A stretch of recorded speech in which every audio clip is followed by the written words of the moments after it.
नमस्कार। आज के वीडियो में हम एक नए टॉपिक सैंधव धर्म के ऊपर है वो चर्चा करेंगे। सैंधव धर्म से मेरा तात्पर्य है सिंधु घाटी सभ्यता में प्रचलित धर्म, यानी सिंधु घाटी सभ्यता में जो धर्म प्रचलित था उसका आधार क्या था, उस धर्म का स्वरूप कैसा था और सैंधव धर्म की प्रमुख विशेषताएं क्या क्या थी, इसके ऊपर है वो हम आज के वीडियो में चर्चा करेंगे। देखिए, हम सभी जानते हैं कि भारतीय इतिहास में सुविकसित सभ्यता और संस्कृति का जो ज्ञान है वो हमें सर्वप्रथम सिंधु घाटी सभ्यता से ही ज्ञात होता है। यद्यपि भारत का इतिहास पाषाण काल से ही प्रारंभ हो जाता है, या ऐसा कह सकते हैं कि भारतीय इतिहास का प्रारंभ जो है वो तो मानव सभ्यता के उद्भव के साथ ही प्रारंभ हो जाता है, परंतु प्राचीन भारतीय सभ्यता और संस्कृति की जो सुविकसित प्राचीन भारतीय सभ्यता और संस्कृति का जो सुविकसित स्वरूप है, या ऐसा कह सकते हैं कि सुविकसित धर्म, दर्शन, समाज, कला, साहित्य, परंपराओं, रीति रिवाजों आदि के बारे में जो जानकारी है वो हमें सर्वप्रथम सिंधु घाटी सभ्यता से ही ज्ञात होती है। यद्यपि सिंधु घाटी सभ्यता में है वो लिपि के साक्ष्य भी मिलते हैं, परंतु सिंधु घाटी सभ्यता में जो लिपि प्रयुक्त होती थी वो भाव चित्रात्मक, जिसे इंग्लिश में बोलते हैं पिक्टोग्राफ लिपि थी, और उस लिपि को हम आज तक पढ़ नहीं पाए हैं। और वर्तमान में हम जो सिंधु घाटी सभ्यता के बारे में जितना भी पढ़ते हैं वो संपूर्ण इतिहास सिंधु घाटी सभ्यता के विभिन्न पुरास्थलों के उत्खनन से जो पुरातात्विक स्रोत प्राप्त हुए, उन पुरातात्विक स्रोतों के विश्लेषण के आधार पर ही संपूर्ण सिंधु घाटी सभ्यता का इतिहास लिखा गया। यानी सिंधु घाटी सभ्यता से संबंधित जो लिपि है उस लिपि को हम पढ़ नहीं पाए हैं। सिंधु घाटी सभ्यता का जो सारा का सारा इतिहास जो आज हम पढ़ते हैं वो सारा का सारा इतिहास पुरातात्विक स्रोतों के आधार पर ही लिखा गया है। और सिंधु घाटी सभ्यता में जो धर्म प्रचलित था उस धर्म के बारे में भी इतिहासकारों ने जो कुछ या पुरातत्ववेताओं ने जो कुछ लिखा है वो विभिन्न सैंधव पुरास्थलों से प्राप्त अवशेषों के आधार पर ही लिखा है। अगर दो लाइनों में कहना पड़े तो मैं कहूँगा कि सिंधु घाटी सभ्यता में प्रचलित धर्म की अभिव्यक्ति विभिन्न सैंधव पुरास्थलों के उत्खनन से प्राप्त मूर्तियों, मोहरों, प्रतीकों, भवनों और अन्य कलात्मक स्रोतों से है वो होती है। अगर साधारण शब्दों में कहूँ तो कह सकता हूँ कि सिंधु घाटी सभ्यता का जो धर्म है उस धर्म की अभिव्यक्ति सिंधु घाटी सभ्यता के विभिन्न जो प्राचीन पुरास्थल हैं उन पुरास्थलों के उत्खनन से जो मूर्तियाँ, मोहरें, प्रतीक चिन्ह हैं, जो भवन और अन्य कलात्मक स्रोत मिले हैं, उनसे ही सिंधु घाटी सभ्यता में प्रचलित धर्म के स्वरूप की अभिव्यक्ति होती है। क्योंकि धर्म के बारे में हमें लिखा हुआ हमें कुछ नहीं मिला है, क्योंकि उस लिपि को हम पढ़ ही नहीं पाए। केवल जो मूर्तियाँ, मोहरें, प्रतीक चिन्ह हैं, जो भवन, स्मारक और कलात्मक अवशेष मिले हैं, उन्हीं के आधार पर हमने सैंधव धर्म को परिभाषित करने का प्रयास किया है।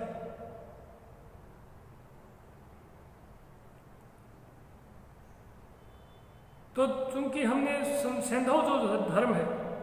उस धर्म को एक प्रकार से वो पुरातात्विक स्रोतों के आधार पर ही अभिव्यक्त करने का प्रयास किया। तो सबसे पहले, चूंकि हम पुरातात्विक स्रोतों के आधार पर ही लिखा गया है सिंधु घाटी सभ्यता का इतिहास, तो हम सबसे पहले धर्म से संबंधित जो पहला पुरातात्विक स्रोत होता है वो होता है मंदिर। हमारे सामने सबसे पहला प्रश्न यही खड़ा होता है क्या विभिन्न सैंधव पुरास्थलों के उत्खनन से हमें मंदिर के अवशेष प्राप्त हुए? देखिए, जितने भी सैंधव पुरास्थलों का उत्खनन हुआ है या सिंधु घाटी सभ्यता से संबंधित पुरास्थलों का उत्खनन हुआ,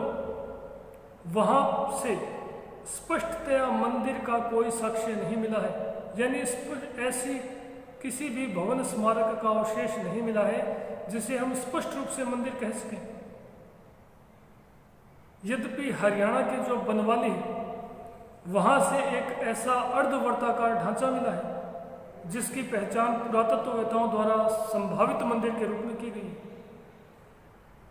इसी प्रकार मोहनजोदड़ो से भी एक मकान में मंच के ऊपर रखी हुई मूर्ति मिली है और इस मकान की पहचान भी एक संभावित मंदिर के रूप में की गई है, परंतु स्पष्ट रूप से ऐसा कोई ढांचा या स्मारक नहीं मिला है जिसे हम स्पष्टतया मंदिर कह सकें।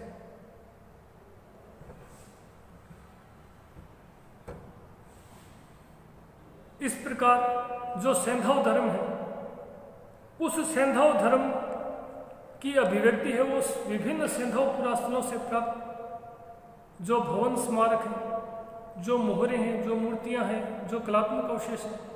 उनसे ही है वो सैंधव धर्म की है वो स्पष्ट अभिव्यक्ति होती है। तो चूंकि विभिन्न सैंधव पुरास्थलों के उत्खनन से मंदिर की है वो स्पष्टतया मंदिर के कोई साक्ष्य नहीं मिले हैं, और ये जितने भी पुरातात्विक स्रोत जो सैंधव पुरास्थलों से मिले हैं, उन पुरातात्विक स्रोतों के आधार पर ही पुरातत्ववेत्ताओं या इतिहासकारों ने एक प्रकार से सैंधव धर्म को परिभाषित करने का प्रयास किया है, सैंधव धर्म के स्वरूप को स्पष्ट करने का प्रयास किया है, उसकी विशेषताओं को दर्शाने का प्रयास किया है। और इन सैंधव पुरास्थलों से प्राप्त इन साक्ष्यों, चाहे वो मूर्तियां हो, चाहे वो स्मारक हो, चाहे मोहरे हो, चाहे प्रतीक चिन्ह हो या अन्य कलात्मक अवशेष हो, उनके आधार पर,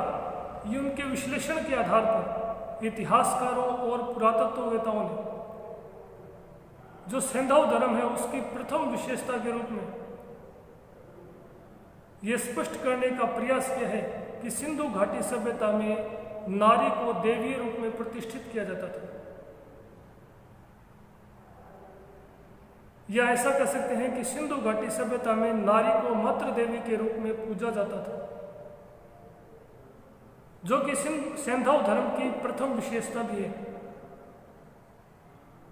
क्या सिंधु घाटी सभ्यता में नारी को देवी रूप में प्रतिष्ठित किया जाता था? इस संबंध में उन्होंने कुछ प्रमाण भी प्रस्तुत, 3 प्रमुख प्रमाण प्रस्तुत किए हैं। देखिए, जो पुरातत्ववेत्ता है या जो इतिहासकार है, उन्होंने सिंधु घाटी सभ्यता से जो अवशेष प्राप्त हुए हैं उनके आधार पर विश्व की जो अन्य समकालीन संस्कृतियां हैं उनसे प्राप्त अवशेषों और साक्ष्यों के आधार पर तथा परवर्ती यानी सिंधु घाटी सभ्यता के बाद जितनी भी भारतीय संस्कृतियां अस्तित्व में आई उनसे प्राप्त साक्ष्यों के आधार पर यह प्रमाणित करने का प्रयास किया है कि सिंधु घाटी सभ्यता में नारी की मातृ देवी के रूप में उपासना की जाती थी या नारी को देवी रूप में प्रतिष्ठित किया जाता था। इस तथ्य को प्रमाणित करने के लिए इतिहासकारों ने वो 3 प्रमाण प्रस्तुत किए हैं। पहला प्रमाण प्रस्तुत किया है वो ये है कि विभिन्न सैंधव पुरास्थलों यानी सिंधु घाटी सभ्यता के जो पुरास्थल हैं उन पुरास्थलों के उत्खनन से प्रभूत मात्रा में या कह सकते हैं कि बहुतायत मात्रा में मोहरों पर है वो नारी का चित्रण है वो भिन्न भिन्न स्वरूपों में मिला है। भिन्न भिन्न स्वरूपों में है वो नारी का चित्रण मिला है इसी प्रकार विभिन्न सैंधव पुरास्थलों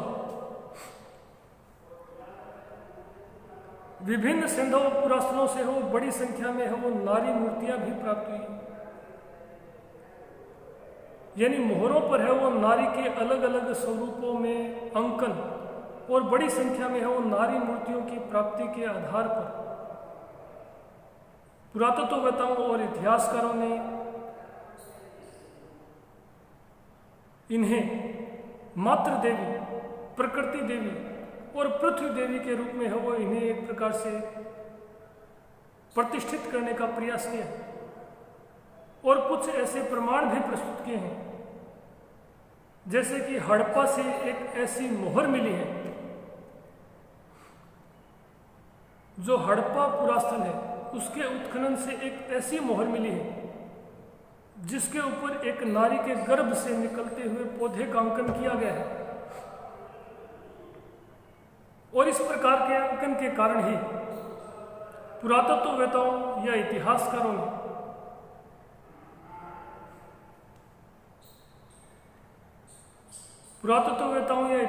ने इसे मातृ देवी, उर्वरता की देवी या पृथ्वी देवी माना है। जो दूसरा प्रमाण प्रस्तुत किया है वो ये है कि जो समकालीन विश्व की जो अन्य संस्कृतियां हैं, उन संस्कृतियों में नारी को मातृ देवी के रूप में पूजे जाने के साक्ष्य मिले हैं। जैसे कि सिंधु घाटी सभ्यता की जो समकालीन मेसोपोटामिया की जो संस्कृति थी, उस मेसोपोटामियाई संस्कृति में नारी को मातृ देवी के रूप में पूजे जाने के स्पष्टतया साक्ष्य मिले हैं। वहां के साहित्यिक स्रोतों में भी नारी को देवी रूप में प्रतिष्ठित किए जाने के साक्ष्य मिले हैं। तो विद्वानों ने यह संभावना व्यक्त की है कि जब सिंधु घाटी सभ्यता की समकालीन मेसोपोटामियाई संस्कृति, जिसके साथ सैंधव सभ्यता के सांस्कृतिक संबंध भी थे, वहां जब नारी की मातृ देवी के रूप में उपासना की जाती थी, तो संभवतः सिंधु घाटी सभ्यता में भी नारी की मातृ देवी के रूप में उपासना की जाती होगी। तीसरा जो प्रमाण प्रस्तुत किया है वो ये है कि सिंधु घाटी सभ्यता की परवर्ती जितनी भी भारतीय संस्कृतियां थी, यानी सिंधु घाटी सभ्यता के बाद भारतीय इतिहास में जितनी भी संस्कृतियां आई, उन समस्त संस्कृतियों में नारी को मातृ देवी के रूप में पूजे जाने के साक्ष्य मिलते हैं। सिंधु घाटी सभ्यता के बाद जो वैदिक संस्कृति थी, उसमें भी नारी को देवी के रूप में पूजे जाने के साक्ष्य मिलते हैं। और वेदों में है वो अनेक देवियों, उषा, अरण्यानी, अदिति, पृथ्वी आदि देवियों का उल्लेख हो मिलता है। और वैदिक संस्कृति के बाद वर्तमान समय तक जितनी भी संस्कृतियां भारत में आई, उन समस्त में है वो नारी को शक्ति के रूप में हो पूजे जाने के साक्ष्य मिलते हैं। और वर्तमान में भी हम नारी को हो शक्ति के रूप में हो एक प्रकार से पूजते हैं, यानी कि नारी के वो देवी रूप में प्रतिष्ठा के वो साक्ष्य मिलते हैं। इसी आधार पर इतिहासकारों ने स्पष्ट करने का प्रयास किया है कि सिंधु घाटी सभ्यता के प्रवर्ती जितनी भी संस्कृतियां थी, उन समस्त संस्कृतियों में नारी को देवी के रूप में प्रतिष्ठित किया जाता था। तो फिर सिंधु घाटी सभ्यता में भी है वो नारी को देवी रूप में प्रतिष्ठित किया जाता होगा। संभवतः इसी कारण सिंधु घाटी सभ्यता के विभिन्न पुरास्थलों से नारी की जो मूर्तियां हैं वो बड़ी संख्या में प्राप्त हुई। इन तीन प्रमाणों के आधार पर इतिहासकारों ने ये प्रमाणित करने का प्रयास किया कि सिंधु घाटी सभ्यता में संभवतः नारी को मातृ देवी के रूप में है वो पूजा जाता था, या नारी की देवी रूप में है वो प्रतिष्ठा की जाती थी। तो सिंधु घाटी सभ्यता की है वो जो पहली विशेषता है वो यही है, नारी की देवी रूप में प्रतिष्ठा, या तो ऐसे लिखें या लिख दें नारी की मातृ देवी के रूप में उपासना। तो पहली जो विशेषता है वो यही है। दूसरी विशेषता है वो है क्या सिंधु घाटी सभ्यता में पुरुष को भी है वो देवता के रूप में पूजा जाता था, क्या ऐसे साक्ष्य मिले हैं? इसके ऊपर चर्चा है वो हम अगले बिंदु के अंतर्गत करेंगे, अगले जो वीडियो है उसमें करेंगे। धन्यवाद।